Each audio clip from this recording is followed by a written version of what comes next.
Get the fuck out of here, Obama. This is my fucking show. Welcome to week 5, dip 'em and pick 'em. I got the old dip in already, you know, because I fucked up on the video the first time. Why wouldn't I do that? I do it every fucking time. Well, let's get it started here tonight, shit zippers. Stackhouse, you smug little fuck. You know you didn't beat me. You could never beat me. Not in your wildest fucking dreams you couldn't beat me. I'll tell you who beat me. It's Jay fucking Cutler. He had 20 at half, on pace for 40, gonna have a huge day, gonna whip Stackhouse's ass. But no, fucking, you know where he finished? 20 fucking points. What a terrible second half. Are you fucking kidding me? Whatever. You know, it doesn't matter. It's over. I'll bounce back. I'm like a fucking rubber band. I snap back. We'll figure it out. At any rate, enjoy your nut, blind squirrel. Alright, moving on here. You know, what's the first game of the week we're gonna pick here? We got the 2-2 no-name team, Mike Harold's, and the 2-2 Monica loves Clinton Dix. ESPN projects Clinton Dix with 91 and the no-names with 59. Also has the lowest scorer of the week projected, which is the no-names at 59 points. What do I have to say about this? You fucking kidding me, Harold? 44 fucking points. You played Cody and lost. It's ridiculous. Nobody should lose to Cody ever, at anything. The kid's life's a fucking disaster, and here you are letting him win in fantasy football, making him feel good. I'm sure he appreciates it. Yeah, the good news is you get Marshawn Lynch back this week. Bad news is, the rest of your team's about as good as Andy Reid's dietitian. I mean, it's fucking... Your team's fucking terrible. Yep. At any rate, Mitch, good win. Getting back to 500. That was nice for you. 2-2. It's a big deal. You win at fantasy football, you win at life. That's the way it seems, right? I can't believe you're giving up on Tom Brady already. It's a little early in the season for that, but, you know, I saw you picked up old Joe Flacco. But, you know, my trash can be your treasure, maybe, right? I mean, here's yours. This team's a sinking fucking ship, though, Mitch. I'll tell you what. It's time to get the fuck off. I mean, jump off, call it a win, call it a loss, and we'll move on. But, you know, matter of fact, stay on the ship. Sink with it. Good news is you get that shitty-ass no-name fucking team this week. But, I feel like he's gonna pull the upset this week. He's got Marshawn Lynch back, and, I don't remember who else is on his team, but, he's good for, what, 20 this week, right? He plays the Redskins. I mean, they're pretty easy to beat, right? Ask the Giants. Eli Manning tore them up. But, let's go with no names. No names win. Alright, moving on. Let's go. Game number 2 this week. Who we got here? We got Team Houston versus at 1-3 versus Team Lamper at 2-2. ESPN projects a pretty big blowout here. Team Houston at 107 and Team Lamper at 85. What can we say? Oh man, Caleb, it's tough. I mean, I truly feel your pain. 83 points is your highest score of the fucking season, and you lose. It really does suck. I'll tell you though, as much as I've been making fun of you, and everybody's been making fun of your team, and the Seattle defense chosen in the 5th round, I'm starting to see some promise there. I'm starting to see promise from the pile of shit you're starting to feel weekly. I mean, the good news is Larry Donald won't shit on you like he did Mark, but you can take some solace in knowing that you are playing Lamper this week, and his team's pretty bad, and he gets it off the waiver wire. A new team every fucking week, the way it seems. Well, either way, Uncle Justin, way to put together a nice 2-game win streak you got rolling there. Like I said, cleaned it up off the waiver wire, did a good job. Well, this week your band of Misfit goes from the ultimate high of beating 3-0 Nick Foley and Dynamite to losing to Caleb's band of shitbags. How does that make you feel? Let that sink in. You just lost to you're about to lose to Caleb. Him and that stupid Amish fucking queer beard he's rocking. Yep. Alright, well, as I said, Team Houston wins. Moving on, let's go to the 3rd game of the week here. We got the 3-1, excuse me, Been There, Rape That versus the 2-2 LCP Anal Crushers. Been There, Rape That projected to win 102-76. Yeah, what to say about this? Whoa, Dits. I'll tell you, I retract my statement. I'm sorry, I didn't mean to make fun of you so much for scoring that 45 points you put up. You dropped a 123 burger this week. I mean, absolutely smashed the competition last week. It's too bad you couldn't save some of them extra points for this week, huh? I mean, could have maybe used some. This team could hit a stride, though. I like your team. It could hit a stride. You get really good, but you won't. Won't happen. You'll blow it like you blow everything else. Well, at any rate, you'll just end up disappointed, just like all the girls who you sleep with. They leave disappointed. At any rate, Stackhouse, stupid motherfucker. I know you went to church on Sunday and prayed for victory. How'd it work? Apparently good, huh? You should keep going every week. Stick with it. Stick with it. Church is a good thing, man. It really is. I mean, praying for victory every Sunday. I mean, maybe you'd get your team to, 5 wins. I mean, God doesn't like your team that much, I don't think.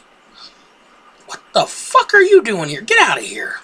Oh, Jesus Christ, fucking Obama. I'm trying to ruin everything. Got his hands in everything nowadays. At any rate, like I said, keep it up. Pray for your fantasy team. Pray for the Cowboys. I mean, that's the only way you're going to win. This week, you're going to definitely need a miracle. Been there, rape that wins. All right, let's move on here. What other game we got here? All right, we got 1-3 straight out of Tomlin. This game's the shitter of the week.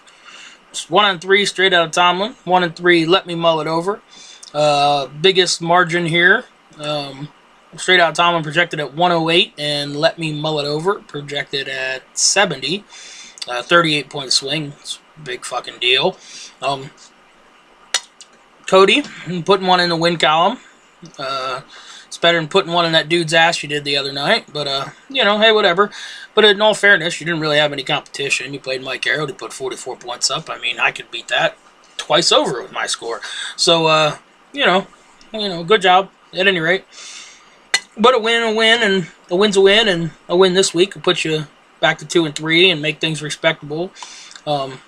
Too bad that won't happen because your team is very, very underperforming, and that Dalton still features that fucking Andy Dalton and Eddie Lacy, and they're both god awful this year.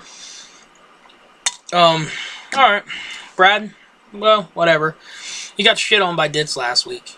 I mean, absolutely shit on. I did not think that would happen. I didn't think that was capable of. I don't know what happened there, Bradley. Your team just shit the bed. I mean, it happens, I guess.